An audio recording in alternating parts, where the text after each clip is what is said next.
সবারই সমস্যা, এখন বলার মতন কারো ক্ষমতা নেই তো।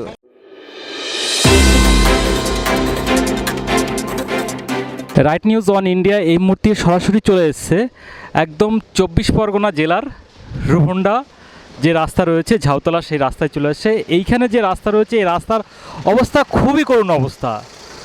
এইখানে যে সমস্ত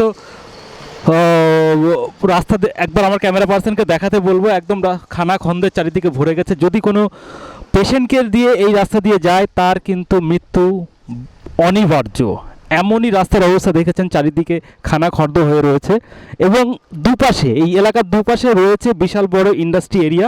এই ইন্ডাস্ট্রি এরিয়া থাকা সত্ত্বেও ইন্ডাস্ট্রিয়া পুঁজিপতি মালিকদেরই শুধুমাত্র দিনের পর দিন উন্নতি হচ্ছে, কিন্তু সাধারণ মানুষের যে ক্ষতি হচ্ছে। এই ইন্ডাস্ট্রিয়াল এলাকার জন্য প্রচুর বড় বড় গাড়ি চলে রাস্তার দুধারে, সেই গাড়ির জন্য রাস্তা ক্রমশ ভেঙে যাচ্ছে, দিনের পর দিন ভাঙছে।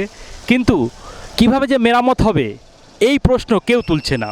কেন তুলছে না এর উত্তর খোঁজার জন্য রাইট নিউজ অন ইন্ডিয়া সরাসরি এইখানে চলে এসেছে। এইখানে প্রচুর পরিমাণে লোকজনরাও আছে, তাদের দু একজন করে জিজ্ঞাসা করবো। দাদা, এইখানে যেতে আপনাদের কি সমস্যা হচ্ছে? সমস্যা তো একটু হচ্ছে, এই যে রাস্তায় পানি জমছে, ড্রেনটা পুরোপুরি হচ্ছে না। এটা কতদিন ধরে চলছে? চলছে আপনার 20 দিন। 20 দিন ধরে চলছে? হ্যাঁ, মাসের উপরে, মাসের উপরে, 1 মাসের কাছাকাছি। কিন্তু কেউ কেউ বলছে এই রাস্তাটা প্রায় সময় এরকম খারাপ থাকে। হ্যাঁ, এরকম খারাপ থাকে। খারাপ থাকে? হ্যাঁ, ওই ভোটের আগে যখন একটু ঠিক হয় আবার এরকম খারাপ হয়ে যায়। আবার এরকম। হ্যাঁ, আর এখন তো ড্রেন হচ্ছে, পানি উঠে গিয়ে রাস্তায় এরকম হচ্ছে। এখানকার নেতারা কিছু করে না? করে যখন ভোট আসলেই করে। হ্যাঁ, তার আগে কিছু করে না। না। সামনে তো ঈদ। হ্যাঁ, ঈদের আগে যদি এই রাস্তাটা ভালো হয় হ্যাঁ, তাহলে তো সবার সুবিধা হবে। কিন্তু ঈদের আগে হবে না, ভোটের আগে হবে। হ্যাঁ, সেটা সবাই জানে, সেটা পঞ্চায়েত থেকে ভিডিও থেকে যদি যেটা হবে সেটাই। আচ্ছা আচ্ছা আচ্ছা। এখন আমাদের তো কথায় কথা না, আচ্ছা ভিডিও সাহেবরা যেটা বলবে সেটাই হবে। বেশি দিন হয়নি, এই 4-5 মাস হলো। 4-5 মাস ধরে কাজ চলে যাচ্ছে, কিন্তু কাজ সারা হচ্ছে চলছে না। না, এই অবধি হচ্ছে। এখন ওইদিকে না ক্লিয়ার হলে এদিকে করবে কি করে? আচ্ছা আচ্ছা আচ্ছা। গাড়ি চলতে সমস্যা হচ্ছে? হ্যাঁ, বিশাল সমস্যা হচ্ছে, ফেসে যাচ্ছে এখানে।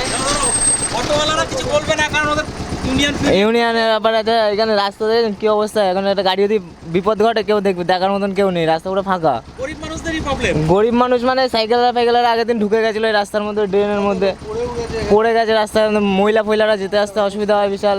গাড়ি ফাড়ির অবস্থা দেখেন কি হচ্ছে, প্রচন্ড তো খারাপ অবস্থা দেখতে। বিশাল খারাপ অবস্থা। এইখানে সাধারণ মানুষরা যে যাতায়াত করে, কিন্তু বড় লোকরা তো গাড়িতে যায়, ওদের কোনো ওদের সবারই সমস্যা, এখন বলার মতন কারো ক্ষমতা নেই তো। তারা শুধুমাত্র আজ নয়, বহুদিন থেকে এরকম খারাপ হয়ে পড়ে আছে। কিন্তু এখানকার যে সমস্ত আধিকারিকরা রয়েছেন তারা আশ্বাস দিচ্ছেন যে রাস্তাটা অতি শীঘ্রই ঠিক হবে। দেখা যাক, সময়ের অপেক্ষা।